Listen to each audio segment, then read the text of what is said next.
Hey guys, welcome back to our channel. If you're new here, I'm Em, and I used to work as a lawyer at an international law firm in Hong Kong. I always think it's fun seeing what it's like living and working in other cities. And since I've already shown you guys what one of my weeks looked like while I was still working as a lawyer, today I thought I would show you guys what I spent while working as a lawyer. In case you guys are wondering where my numbers are coming from, I've actually been tracking my expenses on my phone for a few years, so that made putting this video together a little easier. Thank you also to Shortform for sponsoring this video, but more on them later because I'm kind of running out of light.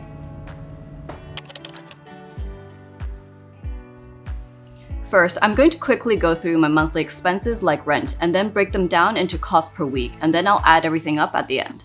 Everything will be in Hong Kong dollars, but I'll also put the US dollar equivalent somewhere on the screen. First up is rent. Lloyd and I rent an apartment together in a fairly central area of Hong Kong. If you aren't familiar with the cost of living here, the rent situation is kind of like New York City or London. We rent a 2-bedroom apartment for 27,000 Hong Kong per month, and we share the rent, so it comes out to $3,150 per person per week. Next up is my monthly gym membership, which comes out to $350 per week. It's definitely not cheap, but I do go to the gym regularly, and a good gym is something that matters to me. Plus, my membership also includes access to the gym's separate yoga studios, so at least I don't have to pay extra for yoga. Next up are my subscriptions for stuff like Dropbox, YouTube Premium, a meditation app, and that comes out to $82 per week. My phone bill is $100 per week, and as for utilities, it varies based on the month, but comes out to about $350 per week. This is actually the cost for both Lloyd and myself because I cover utilities while he covers the internet bill and our Netflix plan. And now that we're done with that, let's move on to the week. Starting with Monday morning, I made coffee at home to bring to work, and I've watched enough Graham Stephan to know that I have to calculate the cost of this out. It was actually a little tricky because Lloyd and I both obviously drink the coffee at home, but we have super different serving sizes. It ended up averaging out to about $8.75 per serving, which is about $1.10 US. And yes, I know this is way higher than Graham's prescribed cost of 20 cents for an iced coffee. But we do get our beans from some local coffee roasters that we like to support because they buy direct from farmers, and coffee is generally kind of pricey in Hong Kong. After that, I took an Uber to work, which was $77.95. Usually I took an Uber or a taxi to work, and then I would take the MTR back home unless I was working late in the office. Because I intermittent fast, I don't eat breakfast, so my first meal of the day is lunch. And for lunch, usually I bring meal prep from home into the office. It's not technically $0 of course, but I'm going to put a 0 down because the cost of the meal prep will be factored into the cost of the groceries that I pick up during the week. And the rest of the day wasn't very eventful. I took the MTR home after work, which cost $4.50, and then for dinner we just had some leftover Chinese food that Lloyd made the night before. Tuesday was, more or less, just a repeat of Monday. I made a coffee at home, I took an Uber to work, I had meal prep for lunch, and I took the MTR home. Not very exciting stuff. But that night, Lloyd and I were both quite busy with work, and we usually save our meal prep for lunch, so we ordered Thai food for dinner. On Wednesday morning, I actually didn't make coffee at home. I took an Uber to work, and then I bought coffee from a place that was downstairs from my office. Honestly, the iced coffees there are kind of way too small for $41, but I do like the coffee there, so I go there from time to time.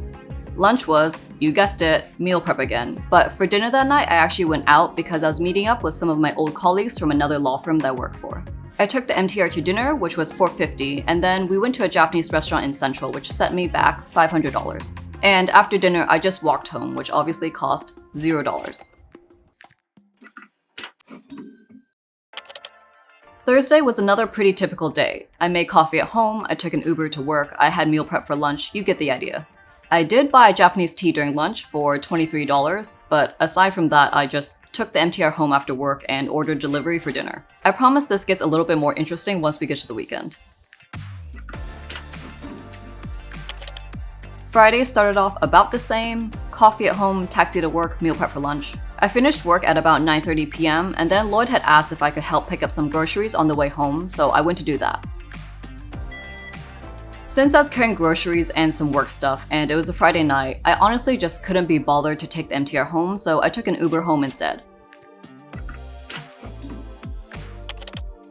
Moving into the weekend now, which was definitely a bit heavier in terms of spending. Saturday in particular tended to be the day that I spent the most, because if Lloyd and I didn't have to work, that was the day we liked to schedule social plans that involved dining out. So on this Saturday, Lloyd and I actually took my grandma out for lunch at our favorite local butcher shop in Hong Kong. Sadly, it's closed now, but they specialize in carrying really amazing heritage breed meats from around the world. Their dine-in food was also great, which is why we took my grandma there, and I paid for lunch, which was $800. This butcher shop is also where we used to buy all of our meats for cooking at home, so we picked some stuff up while we were there.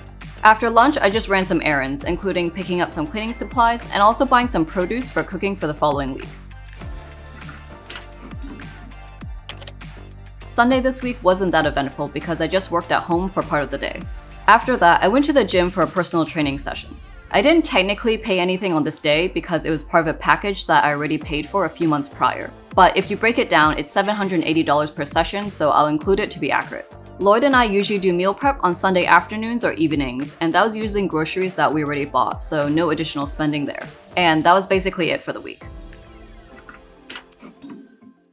So a couple things before we move on to the total for the week. For my week, you might have noticed that aside from rent, my biggest expenses were in relation to fitness and high quality food and groceries. I know the amount I spent will be a lot for some people, but these categories are also really important to both Lloyd and myself.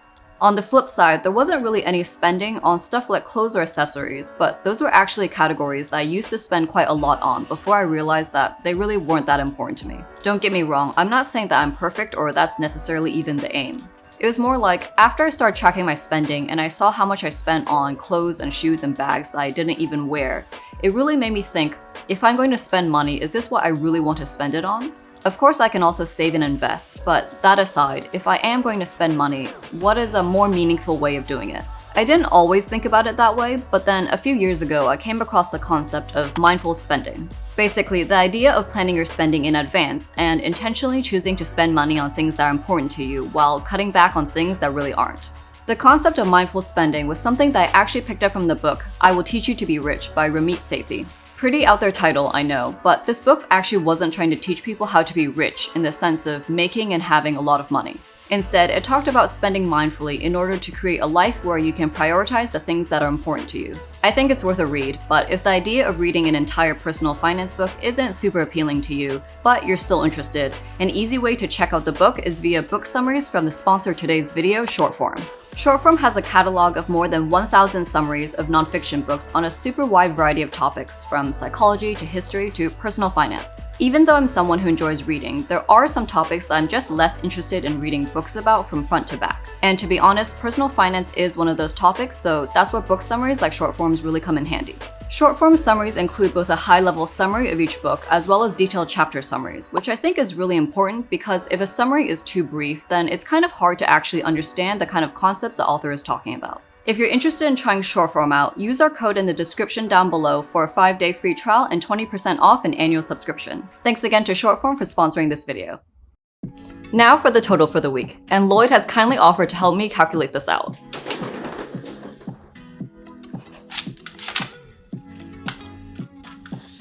And the total comes to 8,555 Hong Kong dollars and 63 cents, which is about equivalent to 1,100 US dollars.